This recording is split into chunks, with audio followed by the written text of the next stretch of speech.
Bismillahirrahmanirrahim. Assalamualaikum warahmatullahi wabarakatuh. Terima kasih telah bersama saya dalam sesi yang sangat luar biasa ini. Di sini sudah ada bersama saya seorang lelaki, seorang seniman yang sangat pintar, menyenangkan, dan tentu saja adalah seorang seniman yang sangat luar biasa. Dalam 20 menit ke depan, kita akan berbincang, kita akan berdiskusi tentang gamuhyi, satu genre musik yang terhasil dari lelaki yang sangat hebat ini. Untuk kita dapatkan diskusi yang komprehensif, mendalam, kita akan merujuk kepada satu tajuk, yaitu gamuhyi, postponement of meaning in the side piece of music diversity. So, siapakah lelaki di samping saya ini? Beliau adalah Dr. Kamarul Zaman, seorang pensarah di UPSI sekaligus seorang seniman, seorang komposer yang hebat, khususnya dalam musik tradisional Melayu. Okey, Dr. Man, apa kabar? Baik, Alhamdulillah. Alhamdulillah. Jauh datang ya? Jauh ya. Dan rambut sentiasa kemas. Rambut sentiasa kemas. Ya, sebab mau masuk TV. Okey. Jadi ada kesedaran untuk masuk. Betul. Kalau tak masuk TV tak kemas. Okey, Dr. Man. Gamuhyi ini sebenarnya dia bahasa apa? Oh, dari sudut bahasa. Dari sudut bahasa, gamuhyi itu gabungan dari dua kata. Pertama ghazal, kemudian muhyi. Muhyi itu dari Asmaul Husna, yang bermaksud Allah yang Maha menghidupkan. Jadi saya gabungkan ga tu akronim dari ghazal untuk menyatakan bahawa menghidupkan, usaha atau daya untuk menghidupkan ghazal itu kembali sebetulnya. Tapi ya maknanya terus berkembang kan. Awalnya sekadar itu. Ya. Jadi kalau kita merujuk kepada deconstruction, muhyi yang bermakna menghidupkan. Itu yang sebelumnya adalah untuk menghidupkan semula ghazal. Tetapi sekarang malah dia boleh menghidupkan apa sahaja. Betul. Termasuk menghidupkan dari segi financial. Komposernya juga. Makin hidup. Dan tentu saja boleh kita maknakan kalau dari segi materialism, kita tidak boleh miskin dengan gamuhyi. Dari sisi boleh menghasilkan musik yang ideal sebagai idealisme kita, tapi dengan idealisme kita tak boleh dimiskinkan pula kan, macam itu. Betul. So tak ada kena-mengena dengan etnik tertentu. Etnik tak ada. Ni tak merujuk pada etnik, sebab ghazal tu sendiri karya kesenian hybrid asalnya, orang Melayu. Setelah banyak kesenian tradisi itu diciptakan nenek moyang orang Melayu dulu, ghazal antara urutan yang paling akhir sebetulnya. Dondang sayang itu malah lebih awal. Muzik asli itu malah lebih awal. Ghazal tu 1920 baru Allahyarham Pak Lomak menciptakan lagu pertama ghazal. Jadi bayangkan 1920 kita ada satu jenis tradisi orang Melayu, di mana waktu itu sekitar tanah Melayu masih dalam British, dan hampir 20 tahun selepas tu Jepun datang. Jadi dia kesenian yang hybrid bagi saya. Ada yang ethnomusikologis panggil sinkretik, tapi saya lebih suka cakap hybrid lah. Jadi ada elemen Hindustan di dalam tu, elemen Arab gambusnya, elemen apa lagi, Britishnya ada juga, dari gitar dan violin. Tapi yang menariknya dari semua alat-alat asing ni, Melayunya muncul di dalam tu. Jadi Melayunya itu tak nampak. Dia bukan sifat materi, tapi lagunya tu, liriknya, cengkoknya itu Melayu betul. Tapi dari alat memang tak nampak. Sebab tak ada satu pun alat yang merepresentasi ini kesenian Melayu. Even rebana Melayu pun tak ada dalam tu asalnya. Jadi ghazal itu, we cannot say that ghazal is represent Malay. Tak boleh tak? Ghazal can represent Malay. Ghazal Malay lah. Malay ghazal can represent Malay. Tapi ghazal yang original, ghazal yang dari Arab datang, sebab ghazal kan dari perkataan Arab yang bermaksud puisi cinta. Ya, ghazal. Ghazal. Tapi kan setelah apa nama dia? Selepas zaman jahiliyah, Nabi Muhammad datang, kemudian ghazal dialihkan ke arah sufistik. Orang-orang Parsi yang kemudian membawakan ghazal dalam 12 bait, ada urutan dia sendiri. Ghazal tu lebih sinonim kepada sastra puisi. Kemudian masuk ke Pakistan, Hindustan, ada muzik yang dinamakan qawwali. Kemudian di situlah ghazal dan muzik mula menyatu. Kemudian baru di tanah Melayu tersebar, membentuklah ghazal Melayu itu sendiri. Campuran alat-alat tadi tu dengan juga muzik Melayu asli. Jadi itu saya namakan dia seperti hybrid, bahkan boleh dikatakan hyper hybrid. Sebab muzik Melayu asli itu sudah hybrid. Muncul lagi satu anak dia ghazal, jadi hyper hybrid paling tepat. Ataupun beyond hybrid. Ya, beyond, melebihi dari itu ya. Melebihi daripada hybridity yang betul. sedia ada. Betul. Okey. Tadi Dr. Rahman kata Muhyi Muhyi based menghidupkan on Arabic ya, Arabic language. Nah, kalau kita tengok struktur bahasa Arab itu, kenapa yang Muhyiddin, satu contoh ya. Orang yang menghidupkan agama. Kenapa tidak Muhyigal? Macam-macam dulu saya nak letak zal di belakang, saya nak macam-macam saya cari. Jadi dah lepas ga tu di depan, saya Muhyinya di belakang, baru secara lidah tu sedap disebut lah. Kalau Muhyigal tu macam dah nama brand selipar Jepun lah. Jadi dia tak sedap. Okey. Ini. Jadi di awal itu, in the beginning memang tak ada kesadaran untuk hybrid represent etnik yang ada di Malaysia ini. Kerana saya lahir dari orang Ghazal, jadi kesedaran tu luhur secara alamiah saja. Macam kita tak ada macam tanggungjawab untuk mengangkat, tak ada. Dia macam ini sudah naluri, dah mendarah daging. Ghazal tu dah mendarah daging. Sebab dari nenek dengan atuk saya, dengan sampai ke ayah saya pun Ghazal, kita dibesarkan dengan Ghazal. Jadi kalau umum akan berpandangan bahawa Ghazal di Malaysia itu mewakili dua negeri ini, iaitu Johor dengan Kedah. Kedah itu lebih kepada Ghazal yang dinamakan Ghazal Pati, tapi di Johor ni Ghazal Melayu, Ghazal ala Hindustan ni. Jadi kalau dari kami yang memang anak-anak orang Ghazal ni, kami macam mana nak cakap, kami dah didedahkan dari kecil tu, zaman 90-an kalau tahu. Di Malaysia buat pertama kalinya konsert Ghazal yang terbesar dibuat di Johor Bahru. Itu mengumpulkan semua pemain-pemain Ghazal dari kecil sampai besar. Jadi sudah membudaya lah Ghazal tu di Johor, sehingga kita tak ada perasaan Ghazal tu merujuk kepada etnik-etnik tertentu, tak ada.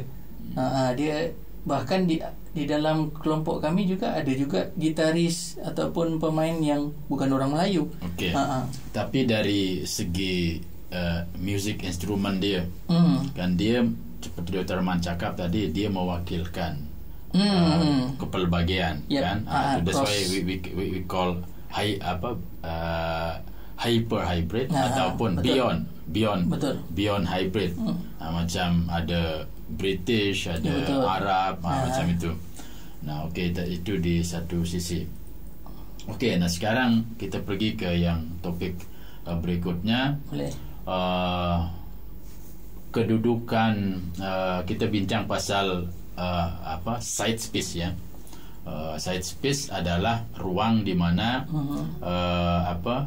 kehidupan kelompok-kelompok marginal yang diketepikan oleh kelompok-kelompok besar, ya, yang memerlukan ruang untuk hidup, untuk berekspresi dan seterusnya. Nah, dalam konteks ini, kalau kita sandingkan antara Muhyi dengan industri music, yang mainstream music. Adakah side piece itu sesuai kita gunakan untuk mengistilahkan posisi Gamuyi di tengah-tengah arus besar industri music? Betul. Kalau menurut saya, semua kesenian tradisi di Malaysia itu dalam keadaan sedemikian. Dia jika dibandingkan dengan kesenian-kesenian pop, yang terutamanya pop barat lah, pop barat. Jadi kalau kita sebut mainstream, yang mendominasi yang pop lah. Yang seperti Gamuyi, maksudnya aliran-aliran tradisional yang dikreatifkan atau dikreasikan, diinovasikan, sudah mendapat tempat dulu di zaman Allahyarham Pak Ngah, sehingga dinamakan sebagai sebuah genre irama Malaysia atau etnik kreatif, ataupun rock Melayu, atau rock Melayu, atau pop Melayu, tradisional Melayu. Sehingga maksudnya satu pengiktirafan kalau industri sudah memberi satu nama genre. Tapi setelah beliau meninggal, bahkan sebelum beliau meninggal lagi, sebetulnya sudah merundum, dan apresiasi masyarakat lebih merujuk kepada apa yang datang dari barat. Dan disitulah kesenian tradisi semakin tersudutkan. Ini disebut marginal lah. Nah, di situ Gamuyi muncul. Di situ Gamuyi muncul memang untuk salah satunya untuk mengimbangi keadaan yang memang betul-betul tidak memihak kepada penggiat ataupun aktivis kreativitas tradisi. Jadi Gamuyi muncul di situ sebagai satu alternatif. Cuma Gamuyi memang dari awal bukan pendekatan pop, karena ada yang bilang kita kenapa tak hasilkan album dan sebagainya. Memang awalnya kita memang membuat karya-karya yang memang kalau didengar pun semua karya Gamuyi memang susah orang nak menghitungnya, sebab kita pakai semuanya odd meter. Jadi seperti karya-karya eksploratif, kita mencari celah gap kreativitas yang mana yang belum Ghazal temui. Jadi kita main di situ. Bukan tujuan untuk dikomersilkan, bukan tujuan untuk banyak seperti mainstream dapat. Tapi kalau akhirnya nanti ke arah situ, alhamdulillah. Itu. Okay. Kalau kita rujuk pada teori culture industry yang terkenal itu ya, jadi ada 3 unsur di situ ya, yang kita sebut dengan standardized, ya, massification, ya, itu salah satu. Nah, jadi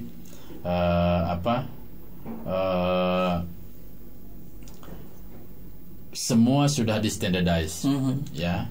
Kalau industri music ada di standardize. Jadi adakah upaya menghadirkan Gamuyi ini adalah sebagai bentuk again kepada standard-standard sedia ada dalam industri muzik yang besar? Pasti, sebab dari sudut alat muzik aja pun kita sudah tawarkan satu kelainan atau alternatif. Biasa 5-piece band yang biasa di mainstream atau indie band sekalipun takkan lepas jadi drum, bass, keyboard, gitar dan sebagainya.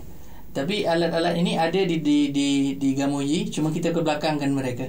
Yang kita kedepankan semua alat tradisi yang 7 daripada Ghazal, iaitu harmonium, violin, tabla, gambus, gitar. So ini yang kita kedepankan. So yang belakang kita kebelakangkan. So itu sebetulnya salah satu cara kita reposisi balik keadaan western music tu sebagai bukan kita punya yang utama. Yang utama dia ada alat yang tradisi tu tadi. Jadi dari sudut alat muzik memang sudah ada usaha untuk menawarkan satu alternatif. Dari segi permainan juga begitu. Kalau struktur yang sistematik biasa di dalam lagu, biasanya menggunakan form ABA, 2-part song form. Gamuyi tak. Gamuyi kadang-kadang dia satu single form saja, tapi setiap kali repeat line. Jadi banyak yang musician ikut Gamuyi, dia akan pening. Dan mereka perlu waktu latihan yang banyak untuk dapatkan skill. Kalau kita summarize, misalnya pada bahagian apa saja kita adakan again to standardize industry music itu. Salah satu tadi strukturnya, instrumentasinya, and then how to perform the gamohi, the way they perform tu, expression dia itu salah satu. Dan yang kedua, dia sudah masuk unsur penentangan, ya, resistant to industri pop, massification, produksi secara besar-besar. Betul. Jadi memang ada kesengajaan dari Dr. Man, gamohi tidak diproduksi secara masif. Yep. Selain daripada itu, lirik juga mainkan peranan. Setiap lirik yang saya buat semuanya berkisarkan tentang against apa perasaan saya.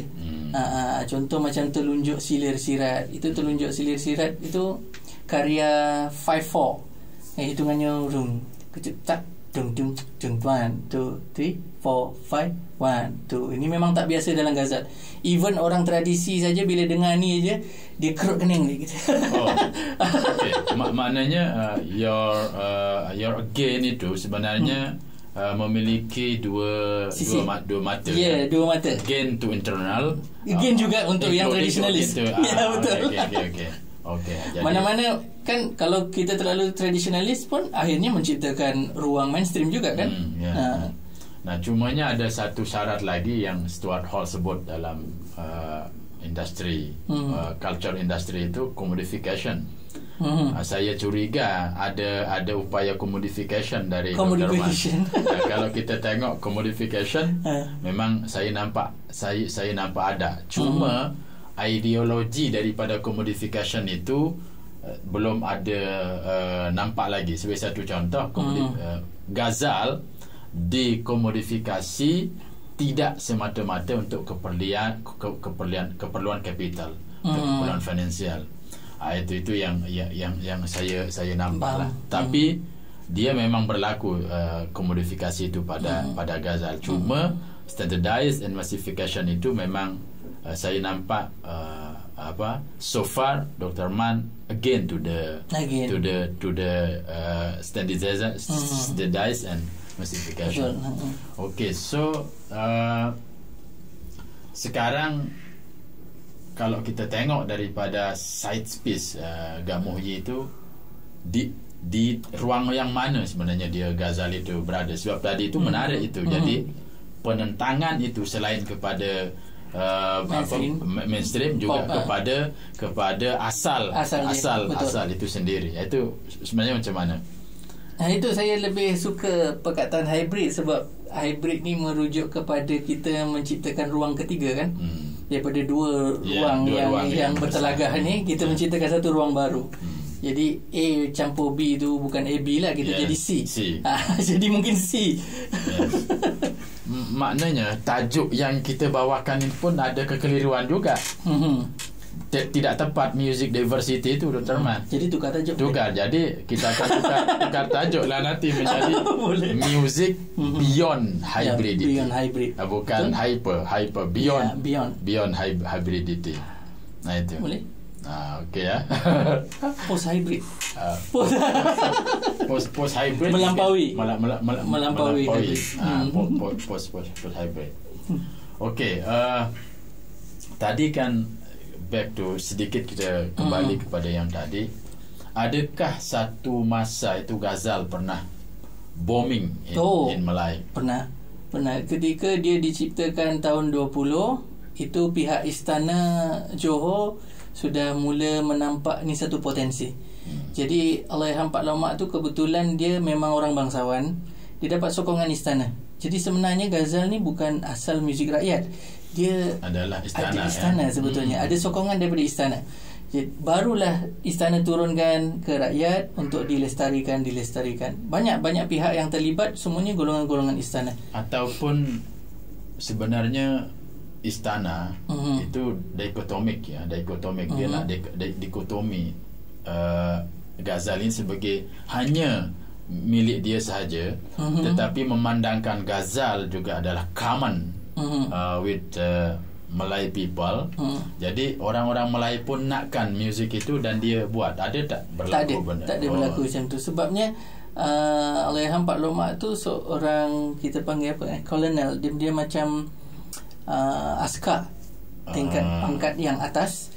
Walaupun dia ada hubungan dengan istana, dia menawarkan bentuk ghazal tu ke pihak istana bukan tujuan untuk hiburan orang istana, tapi untuk mendapatkan pengiktirafan istana bahawa ini satu kesenian baru beridentitikan Johor. Jadi dipakaikanlah teluk belanga, bersongkok tinggi, main secara duduk, secara kostumnya dan sebagainya. Kemudiannya bercampurlah antara pemain tu, ada pemain yang golongan bangsawan, ada pemain yang memang rakyat biasa.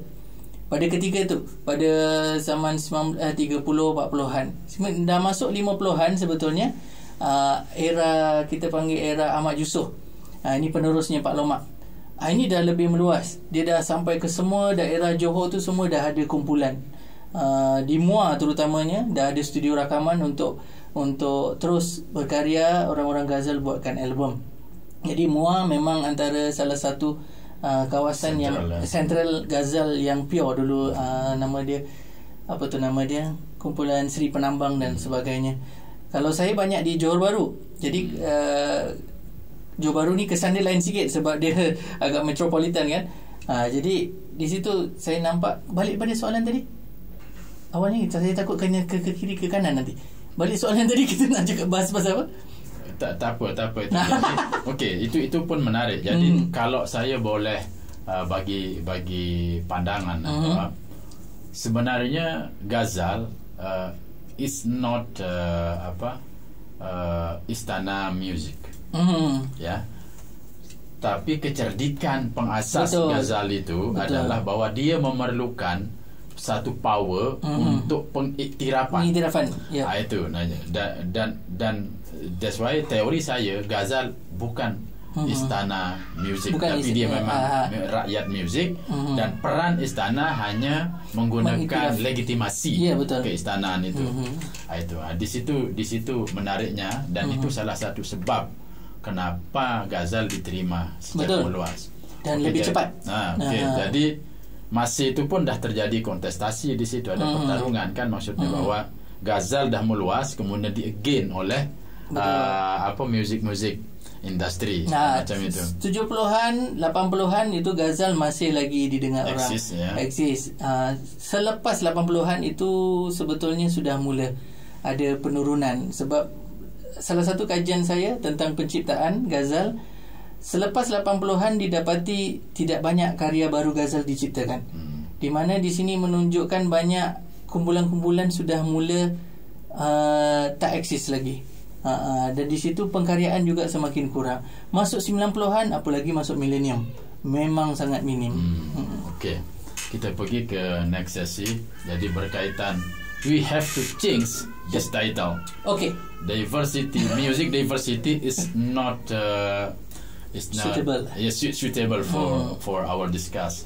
So confirm we will change music post hybrid.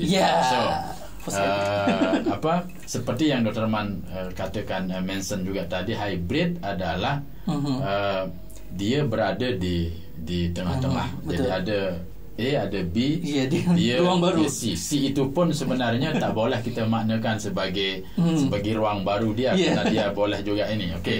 Sekarang kalau kita boleh summarize biar dia lebih jelas lagi, hybridity Gamuhi Music ini sebenarnya dia sekarang di mana? Untuk dia lebih jelas lagi.